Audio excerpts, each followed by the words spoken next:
education and education in rural India.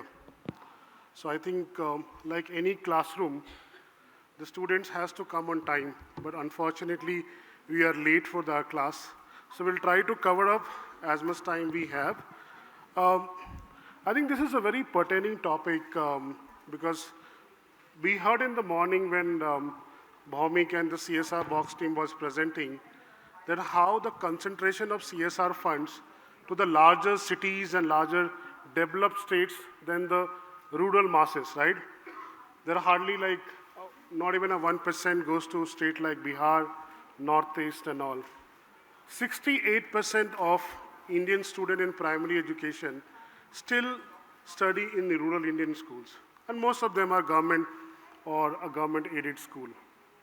I think it's a high time if we not invest in education, and that too in the rural India, I think we'll have a huge problem coming for unemployment to everything, right?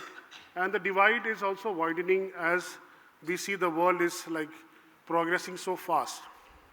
I'll give you some numbers which I could gather from my research in the last few days. While there are 100% enrollment for primary education in the rural schools in India, and obviously for programs like midday meals, there are a lot of programs which run statewide, has enabled us to get 100% enrollment in the primary education. But unfortunately, when the same children go to the upper primary or the middle school, how they call, that enrollment ratio drops to 78.2%. So you can see a sharp decline of nearly 22% from primary education to middle school. Now why this is happening, I think we all are learned audience here. There could be issue for sanitation to water. Also the girl child, they get into the household activities. And the communities who are marginalized, who are deprived, their children were asked to work in fields and other to support the family income. So there's a lot of disparity in the country. When we see that how India should become a $5 trillion economy, until unless we take this base, which is the largest base of 67% population living in rural India, if we do not take this base along with the economy growth what India has, we will not probably able to do what we really want to do, right? So these are some of the big challenges what we have at this point of time. Also, COVID has really, even in urban school, I would say, not only in the rural schools, but look at the COVID after effects. For many of the government school was closed for a year and a half or two also. And in those 2 years, the learning gap these children had, there's no formal way to bring it up. Private schools have their own ways and means to do that, but the government schools couldn't catch up with the pace what is required.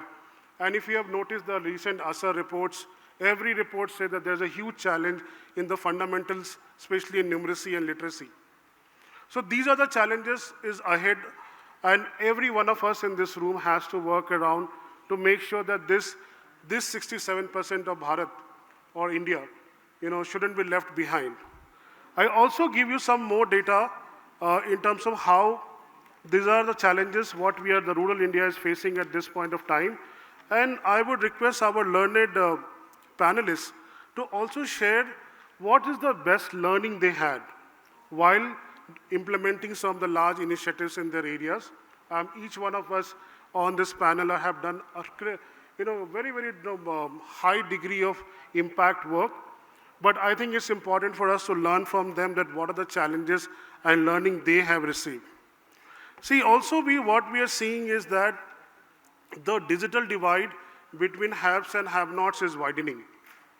And more it's widening because of access of digital education, digital infra, right? I think we have done a phenomenally well in terms of giving basic infrastructure in terms of buildings, washrooms, etc. But I think the next level of revolution is looking forward in the terms of how do we do better in terms of their classroom experience. I will not take much time and I will probably pass it to my learned panelists. But I will end with one simple quote, and this is by Melinda Gates.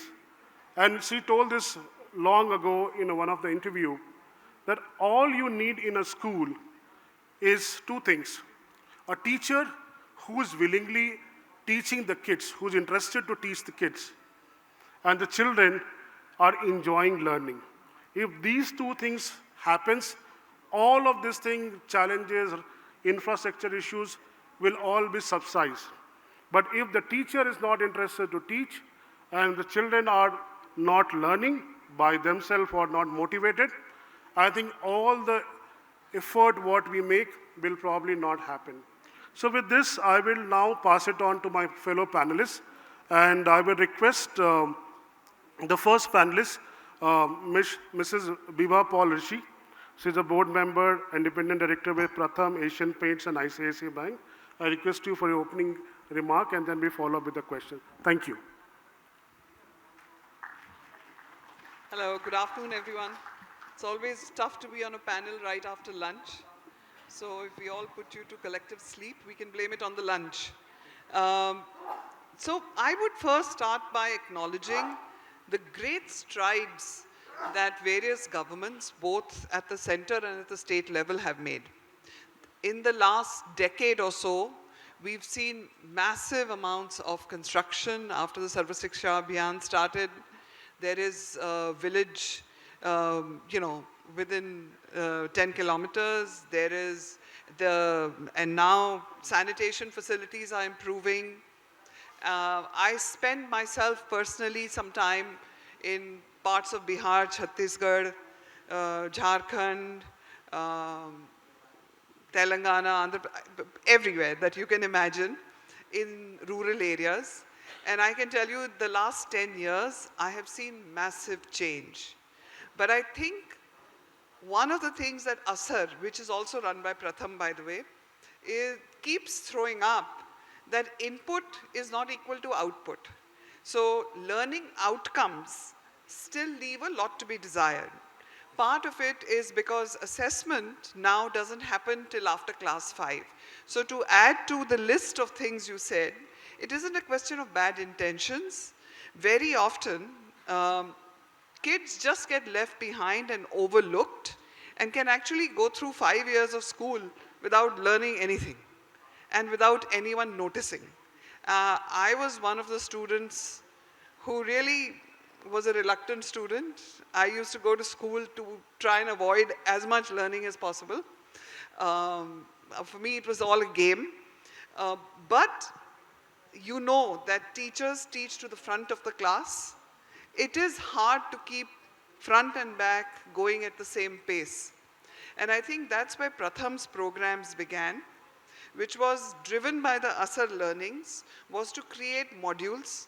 And to be honest, to learn to read and write, you don't need to go to school for 5 years, like 6 hours a day. You can actually learn to read and write in much less than that. In many ways, school is like daycare centers for the parents, and where you learn a lot of other things, social skills and all kinds of things. So one of the things Pratham did was to put together programs to enable basic learning in primary schools. Then we moved at both ends. We moved on to learning to skilling. And then at the other end, about readiness to enter school, where we work with mothers groups across India, rural areas, through village panchayats actually, to get mothers groups to get their children ready to go to school. That's, and the mother of today is very different from the mother of 10 years ago. If she is 20 years old now, she was 10 years ago, and she has some basic level, some core level of schooling herself. It may be a class 1, class 2, but she's familiar. She's not, from the wilds of, and even in tribal areas, you find a different kind of citizenry now in the rural area. They're eager to learn. There are far fewer children. You can see that in the fertility rates across India, which has now at a national level dropped close to 2. So these are precious children, maybe 2 or 3 or 1 per household. Parents are involved. The more you involve them, I just learned the term meso level. So at the micro level, it's the families, the panchayat itself, they come up for election every now and then. If education can become an issue, if the delivery of education can become an issue, they all have their own, they have their own equations to set. But nevertheless, they're up for election. And if parents can form a pressure cook, if parents can be given tools to assess their own children, I remember someone told me to tell a story. So we were with this mother in a rural area who said, I can't read it. मैं तो पढ़ी लिखी नहीं हूँ, मुझे क्या पता है पढ़ रहा है नहीं पढ़ रहा है. तो हमने कहा आप डॉक्टर हैं, नहीं है ना, बच्चे को बुखार है पता चलता है ना. तो ऐसे आपको पता है, आप सिर्फ देख नहीं रही हैं कि अगर वो कुछ कर रहा है नहीं कर रहा है, And then they put the pressure on the school. So in many ways, governance is much better in rural areas than it is in the municipal areas. It is more difficult to reach, and which is why the Pratham model tends to be to work with governments and districts and district authorities to help create programs that help schools deliver what they are supposed to deliver. It is the government's job to make basic primary education available to everyone, just as it is for health. But the thing today is education. That's.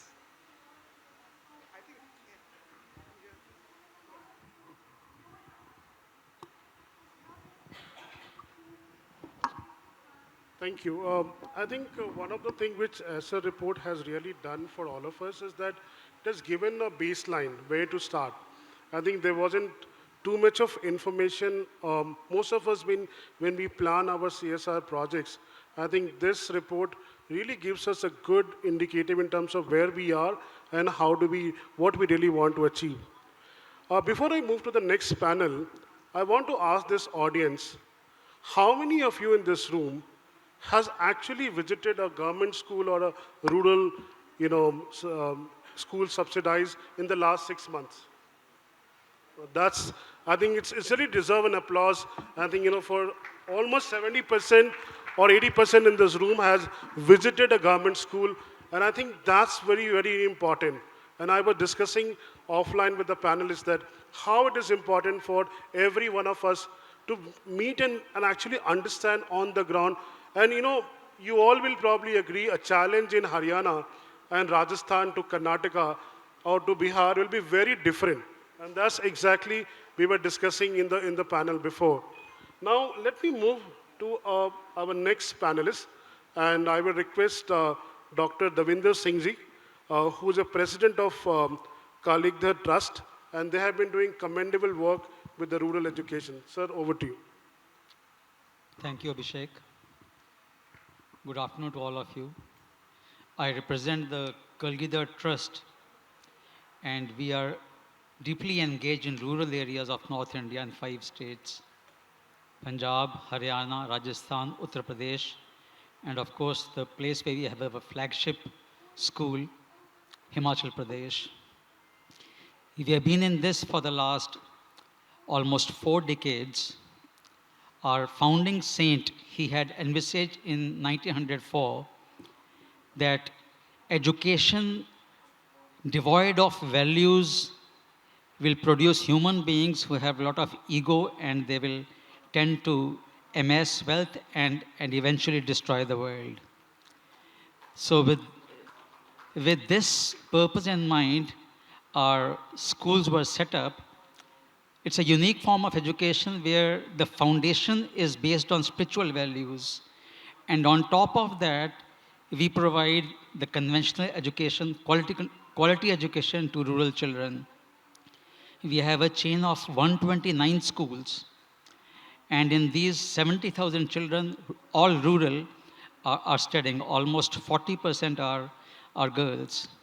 So when we embarked on this project of setting up rural schools, the idea was laudable, but the first problem we faced was how to find teachers for these schools.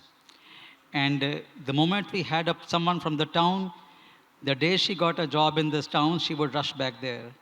So we came up with a novel idea of picking up girls within the community, within the rural setting, and those who had finished the grade 10 and 12. And then we offered them higher education. We took them to our flagship place where we have an exclusive university for rural girls. There, these girls were imparted training. Their communication skills in English were improved. They were given formal education, graduation, post-graduation. Some of them have even done PhD now. And then we sent these girls back to the rural villages, rural areas, village schools, and they formed the backbone of our teachers in these schools. Till now, we have trained more than 4,000 such rural girls who are manning these schools. The basic objective of this organization is to impart values in children so that eventually they contribute in removing hunger from the planet and in establishing peace. Therefore, right from the very young age, let's say from class 4, 5, we teach the children to adopt sharing.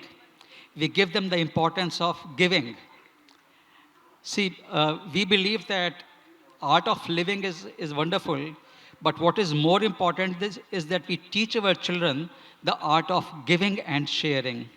So we ensure that our children, they develop the basic human values of kindness, compassion, contentment, patience, and above all, what is needed most today is capacity to forgive and forget. So these are the values which we want our children to be imparted. Till we have about 70,000 children. Almost half of them are being provided free or assisted education. So a broad policy is that we admit one child who finances his education. That is, we charge a fee of about 1,500 to 2,500 per month. And along with one child who is financing his education, we admit another one who is unable to afford that. And as a policy matter, we do not deny education to any girl child who wishes to enter our school. So these are the contributions which are made by us in this field. And another area where we work is women empowerment. So we ensure that the rural girls, they are given good education. And then up to now, we have trained almost 4,000 of the women, and with 100% job opportunity for them as well. The third area where we operate is addressing another problem in the rural Punjab particularly, and that is the problem of drug addiction. We realize that because of lack of education, as Abhishek was just saying, children leave school at around 6th, 7th, or 8th class, and the moment they do that, they fall in bad company. The next step is they start consuming habit-forming agents, and then eventually it results in crime. So this is another area where we intend to work. We educate masses, we educate children, all children. We organize rallies and educate children to not to get involved in drugs. So these are the few areas which our organization is doing. And as Abhishek said, that the learning, we realize that the basic way by which we can provide education to rural areas is by empowering the local children who did not have opportunity to go for higher education, giving them training, giving them education so that they are happily able to provide education in these rural areas. Thank you. Thank you, sir. I think the amount of work you're doing, I think it's great to meet you and also experience the challenges and learnings what you probably, in the large scale of projects you are doing. So we will come back to you for the next set of questions. How many of you in this room really believe that if we have a CSR intervention and, we want to invest, you think that, teachers are the most important factor than giving the infrastructure? Teachers' capacity building is the number one priority.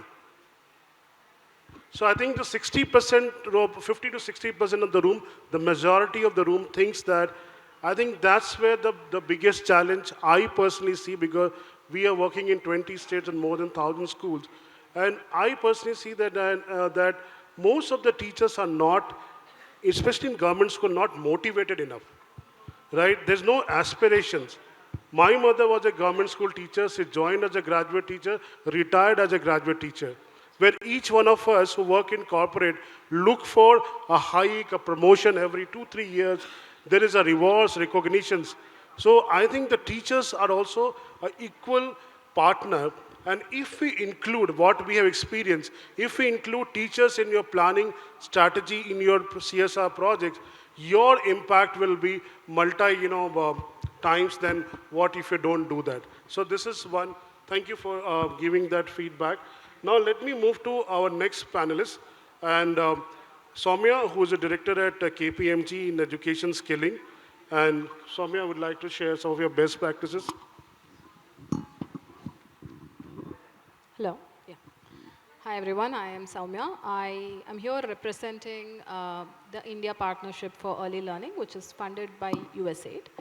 And what I do want to talk about is about the rural-urban divide, which is kind of like the focus of what is the discussion here. And what I'll just briefly touch upon what we are working on. We're working in the states of UP, Bihar, Jharkhand, and in Delhi, parts of Delhi. And we're trying to promote foundational learning and numeracy and private partnerships for promoting foundational learning and numeracy, all right? And before doing this, I just had an unique experience of being an impact assessor, right? Which essentially meant for 7 years, I was looking at different education solutions in the country and saying how they work, are they able to produce the outcomes they're supposed to, or do they not, right? How many of you, I'm assuming the entire room is working in education, is that right? Show of hands? Non-education people here as well? Okay, good. Cool. So I think having done that, I think what I've been able to do is, like I said, have a balcony seat into looking at what works and what doesn't work. And what I've noticed, especially when we look at rural solutions, and I think everyone here is party to understanding that there is an urban-rural divide in terms of outcomes, in terms of access, in terms of digital access, and a bunch of other things. But that said, typically when we want to solve the problem, we go back to thinking or saying, hey, there are limited resources. Let's use a tech solution because resources don't want to go to rural areas. And I think it's a very fair part of the problem, and I think we all aim to address it. But the second part of the problem is a bit, we are all blindsided to that problem, or there is a certain lack of conversation about that, which is the fact that any intervention in the rural areas requires a contextualization, right? I'm just going to step away from education, or it is within education, for a minute and then come back to it. And this is also because I'm seeing a lot of yawns and droopy eyes, so I'm just going to go into physics for a little bit and come back into education. So there is a concept called brachiostrone curve in physics, which says the fastest route from point to A to B is not the shortest route from point A to B. We are all taught to get from point A to point B, it's a straight line, right? But the fastest route is actually a path that goes down fast and then it accelerates and hits point B much faster. This is a proven concept in physics. And if I flip that in education, what happens is, what we miss is we assume that a student starts at point A and every student climbs up the stages to reaching point B, which is their end of their education cycle, so to say. But what happens is while rural students take that path slowly, step by step, urban students, even in a socioeconomically divided situation, have an accelerated propulsion to reaching a certain point because of the exposure and the access that they have. And solutions that are rural need contextualization, need a localized implementation, and also need a plan for sustainability. And what I have time and again listened to, and if any of you are CSR funders, I keep hearing about things like, this is what we do, and this is not what we do. And the mindset to solution, to solve, to collaborate, right? Any rural intervention is going to need solutioning. It is not like parachuting solutions does not work and has not worked, right? Outcomes have not been achieved, right? So my urge or my plea to all of you here is that, of course, One is rural, like Abhishek pointed out in the beginning, rural interventions are super important because a large chunk of our students go there. But when we talk about this smaller group of students or where you need to invest more, like children with special needs is one group, right? Tribal groups is a separate group of students. They are small groups of students, but they definitely need interventions. But as funders, we shy away from going there because we feel that it doesn't have the the scale that you want to see, or it doesn't make sense to you within a larger portfolio. My urge here to, again, to all of you who are funders is to think about, do we want to go deep, take a longer risk and invest in those solutions, because these are need areas. And why does the government even need private money, right? They need it only because we need to innovate, we need to include people, right? Otherwise, public budgets are actually, and what Vibha was saying, that they have made a huge impact and already it's starting to show that change. Where private sector can come in, CSR funds can help, is in innovating, is in providing inclusivity. And again, that's my ask, that's my pitch, so to say, to use the word that was used in the sessions by the minister and the secretary. That is my pitch to all of you. Do focus on rural, but do contextualize, do localize, and look at sustainability. Thank you. Thank you, Sowmya. I think a big round of applause for her. Uh, See, when I started my IT journey with IBM in 2005, um, there was a very famous terminology used to be used for, especially for companies who were setting up their offices in India, used to be called BOT, right? Build, Operate, Transfer. Now, why I'm sharing this, there's a reason here. Um, See, when we plan project for school, we think that, we give them a computer lab or whatever infrastructure, and we think that the teachers will do everything magic and operate for them. I think it's important for us, in my experience, that when you build some infra in a school, please operate till the time it's transferable to the school authorities, right? Uh, Largely, projects are built on a very capex model. Until unless you integrate OPEX, it's very difficult to have a sustainable project. And those are the challenges also on the ground. Now, coming to our next panelist, Jignyasa, who is the head of CSR at Rallis India Limited. Over to you, ma'am. So, namaskar to all. Majority of points that I wanted to share has already been spoken by my co-panelist. Yet, let me share our story. So at Rallis, when we were thinking in CSR domain, what we need to focus on, what should be our priorities, we are into agro sector, agrochemicals. And that means my my business customers are farmers who are based out of rural India. So we said our first thing that we set out was that we will be focusing more on rural area rather than the urban sector. Then secondly, we said that we are into agrochemicals. So we can focus on science. That is very close to our heart. So when we had a study, we realized that science, English and maths, these were the three subjects in rural region where kids were facing challenges with. Secondly, there was poor infrastructure, as we all know. Quality of education was hampering. And there was absenteeism among teachers. So we said, even if we build the capabilities of these teachers, if there is more of absenteeism, so this may not work. So we said, okay, that means we cannot have one particular mode through which we can deliver what we are visioning. So we said, let us have a mix and match. We said we'll have a capabilities building of the teacher because that is the base.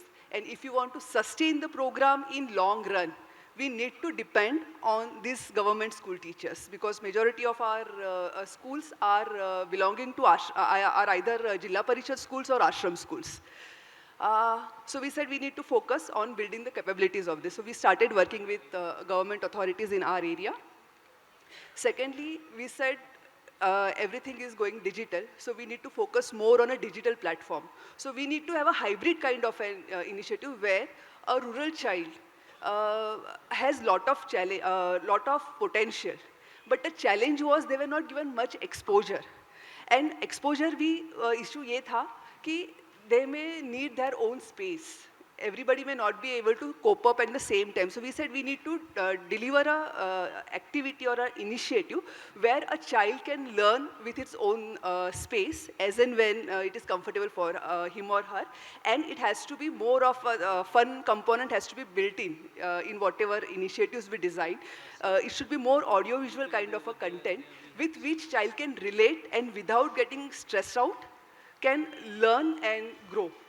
So depending on all these studies and discussions that we had, we are involved with various experts and various partners who are helping us in implementing our educational initiative. Like for example, for our maths initiative, we are partnering with First in Math. So it's a digital platform where a child is able to learn through its own. So a child is registered on the platform. Child is given user ID and password, and every day in their classroom, we train the teachers, and then these teachers request kids to perform certain activities through which we are able to see what kind of progress these kids are achieving. So I'm pretty much proud to say approximately 2 to 3% from our maths initiative have reached the genius level. Approximately 10-11% have reached mathematician level. So they have solved certain thousands of sums to reach this particular level. So we were pretty much surprised to see these government schools are among top few schools at national level.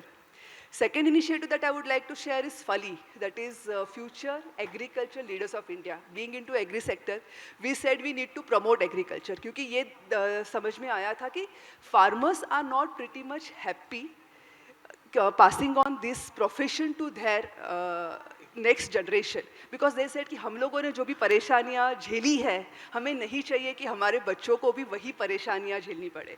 So we said yes, what you are saying is right, but without agriculture we will not be able to survive. I mean the humanity will not be able to survive. So we need to focus on agriculture. We need to make this profession a lucrative profession, कि which people can admire and say कि जैसे मैं कहती हूँ कि मुझे pilot बनना है, उसी पैशन के साथ मैं कहूँ कि मुझे फार्मर बनना है. So for that, when we were searching for a like-minded partner who can support us, we came across this FALI initiative. They are working with 8th and 9th grade students. In this, they are partnering with schools and giving exposure to these kids to the farm, interacting with the role model farmers. So that's how we said कि whatever interventions we'll be doing, it has to be mix and match. It should be covering the content through digital platform. It should be giving exposure by interacting with the experts from the field, by visiting the fields. That's how we started. So we are working with school, we are working with the students, we are working with teachers. We have also provided community teachers, because another challenge that we realized while working in rural India is there are not sufficient teachers. Okay. So if you want to cope up with that, we said, okay, we'll partner with the schools by providing them with a community teacher who will be local. So even if teacher is not able to come, then this local teacher is there to support the kids, okay, develop on certain aspects, even after schools, whatever help is required belonging to the local community. Students also feel more comfortable approaching this community teacher to resolve their questions. So that is how we have been working and delivering in rural education space. Thank you so much. I think the point you made, I think I have never come across in any classroom when I ask the children of the classroom that आगे बढ़ के क्या बनना चाहते हो. I think कभी मैंने नहीं सुना कि कोई बोला, कोई बच्चा have said that कि मैं किसान बनना चाहता हूँ. आपने सुना है क्या? I think this is eye-opener for me that we are forgetting such a profession which is actually thriving our lives and the country's economy. And it's a great takeaway what you said. Kudos to the work you do. Before we move questions to the audience, right, I have one question from each of our panelists. See, when we design a project for urban schools and how we design a project for a rural school, I think all of us work in both urban and rural. I think there's a starking difference. I remember most of the inaugurations I've gone for a rural school project, they're so warm. Many times they will cook food for you. They will not let you go without having lunch. And the whole village will come for the celebration, which doesn't happen in urban school. I come from Bangalore, and if you go to Whitefield, every look in corner, there's a company's logo. I think only few stairs are left जहाँ पे किसी company का लोगो नहीं होगा कि ये XYZ company, ABC company ने sponsor नहीं किया हो. So the concentration in the urban is too much. And I think the school also not valuing it. Because उनको लगता है कि corporate is only to give money, right? उनके पास पैसा है, they come and just give. Once you go little away from 50 kilometers, 100 kilometers away from the city, the kind of warmth they give is phenomenal, right? And the whole village will actually look for whatever you give, how it's sustained, how it's secured. I think, so there's a fundamental difference. So from each one of you, if you can tell us the challenges and few ideas for the solution when you design a project for rural schools. Sir. You see, we face this problem when we, how and where to establish a school. No? This was the biggest challenge. So first we would go into the community and advise the community that we are there to help them educate the kids. So then when we realize that demand has come from the school, from the village, that yes, they need a school there, our next priority is we request the villagers, the panchayat to give us land for the school. So wherever we have established a school, the land has been provided by the local community. Thirdly, we insisted that we will not impose a school building upon you. You have to contribute in the construction of the building. So we engaged almost the entire village in Shramdan. Fourthly, we also requested all that 10% of their earning every month they should contribute toward construction of the school. So this way, the school was not an oasis in the desert, but it was a part of the community, and every member of the village, he took pride in stating that this was his school. And lastly, as I mentioned before, the most important thing is the teacher, as Abhishek has been repeating what Melinda Gates said. We have to ensure that we provide quality teachers to the schools. The buildings, the infrastructure, the computers, digital boards, all that will not be of that much use if committed, passionate teachers we don't have. And that is the biggest challenge that we face in rural areas. One good outcome is that you see now these schools have reached the grade 12 level, many of them. So the alumni who passed from these schools, they have now come back and want to give back to the community. They are working in our schools as teachers. Some of them have even become head teachers in our school. So this is what I thought I would share with you. Thank you. So yes, challenges are different. So generally, what one thing we have identified or we have inbuilt in our process or strategy is there has to be an ownership. So as sir has mentioned, the community, either that is the teachers, student, and parents, have to contribute in terms of Shramdan for whatever activities will be implemented in the school. Another challenge was, training or the government school teachers, they have a certain set of mindset. So to work with them, to convert that mindset into a very progressive mindset was a challenge. So for that, what we did was, we started arranging interactive sessions with the model teachers from their region, giving them exposure to model schools to understand what kind of input you can get from these people and how their students are progressing with small innovative things that these teachers have been able to do. So with this kind of involving the stakeholders and providing the exposure visits, we have been able to overcome the challenges.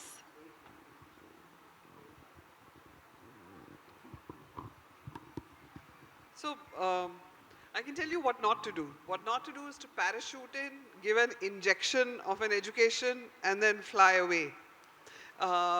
Where you work, so if you are If you are a company looking to spend CSR funds, and I sit on several of these CSR committees, basically based on what you want to do, what impact you're trying to create, choose an NGO partner who is linked to communities. And I think this word you've heard from everyone so far, communities. I'll go to perhaps the most difficult state, Bihar. So in Bihar, it's not just a village. The village in itself has caste structures. There's a tola, there's the Musahar tola. There are parts of that thing which you think is a village, which is actually quite discrete. If you are not connected with that village, then that's not the way to go about it. Because the second part, other than the teachers, that I think all of us here have children, most of us here have children, right? How many of you have been to parent-teachers meetings? All of you, right? If you have children, that is.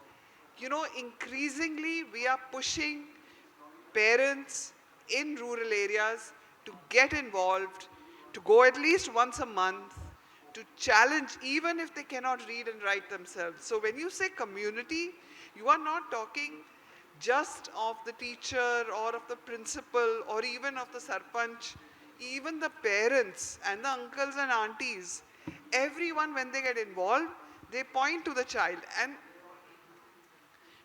as of now, very, very few children are left in this country who go out to the fields to work because their parents can't afford to let them go to school.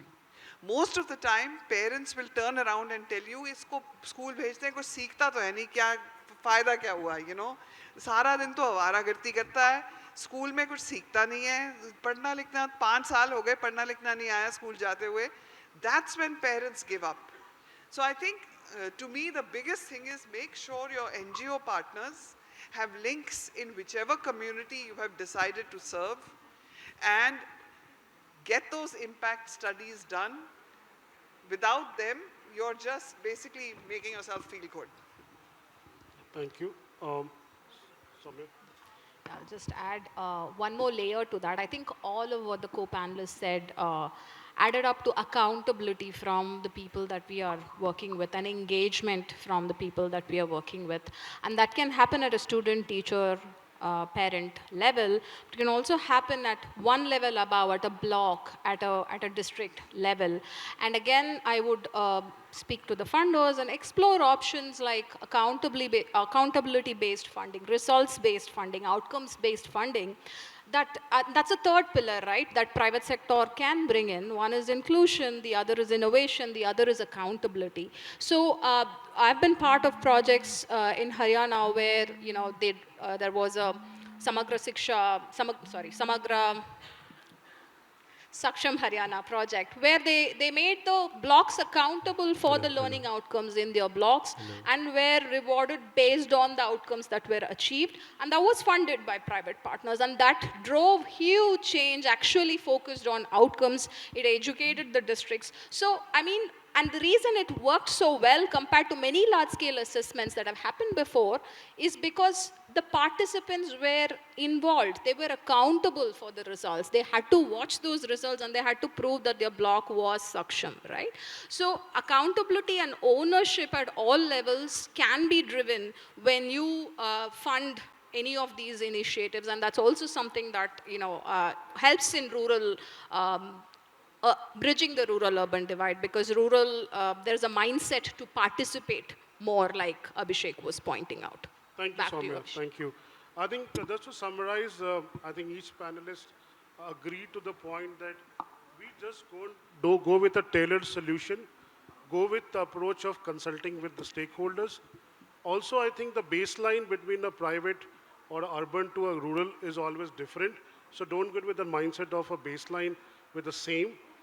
How many of you in this room actually knows the principal of a government school gets in the range of 10 to 50,000 to run the OPEX of the school for an entire year? Do you know that? Can you imagine? I think each one of us spend 10 to 50,000 to come to this event. And this whole school is run in that amount. Right? It might vary a little bit here, but this is the data from the schools I have got. So these are the other challenges what we really need to face, right? I think it's a high time for to conduct a lot of remedial classes, after school classes, because the kind of learning gap they have developed during the COVID 2 years, it's actually widening. Think about our own children moving to class by class to class, but without taking the fifth grade to sixth grade, understanding what was taught in fifth grade, just passing class by class. So what will happen? When this same kid would have gone to seventh standard in the last 2 years, his interest or her interest in the class will be very low. And nobody is bothering about it, right? This is the biggest challenge I notice in the government school. Every government school has to take admissions based on the age, not in the base of their knowledge level. Now, once you take an admission, people who have moved away from cities to rural areas for migrated, now they're coming back to cities, but because they have not gone for 2 years schooling, they still have to take in the 2 grades up, right? Now, this is the biggest challenge. Each principal teacher is complaining that, what can I do? In my class, I have so many different level of learning. And how do I get one classroom learning for all the students, right? So these are a few challenges. I think, we'll keep on discussing that. But when we look at a project, when we fund a CSR project, my first question to every partner is that how many hours of learning you are giving to that one single child? What will be the total number of hours of your direct intervention directly with the child? And if that is satisfactory, then only we go ahead with the project. So we'll take one question. I know already time is up, but we started late. So give us some grace time. So one or two questions. Yes, sir. Please, in the third row.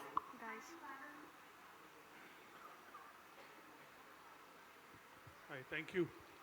Thank you, Abhishek, for running the great panel, and thank you, everyone, for your great inputs. I have a lot of questions are there in my mind when I was listening to discussion, but I'll ask you the biggest theme that was going around in my head is that the education as a problem that we want to solve in the rural areas is not new. It's been there for since we had the independence, and over the years, education and health are the two sectors which get the most funding. So I want to understand from you if you had an option of solving India's rural education problem once and for all, and if you had to build this framework, and that gap that has been increasing, like Abhishek just mentioned, like the gap that is there, it's increasing, not decreasing, despite so much of funds going on, despite so much of accountability and other practices being in. So if you had to solve this problem once and for all, what will be that one thing that you will pick the first and that will solve, that you think will solve or will be the biggest stepping stone to solve that problem? And would love to hear each one of you, like, what is that one thing that you will pick to solve? Thank you. One last question before we ask each of the panel. Yes, ma'am.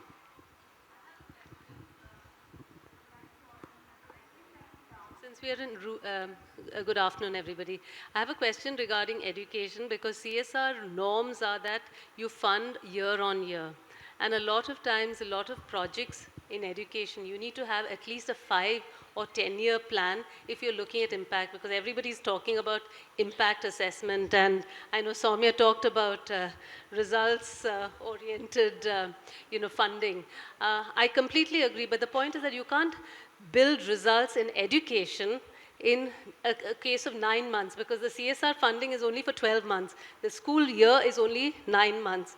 How do you do that? Because I think the whole CSR law itself with education has to look at a longer time frame if you want to build accountability and impact. Thank you, ma'am. So I request each of our panelists to, very briefly address both the question with your, final words.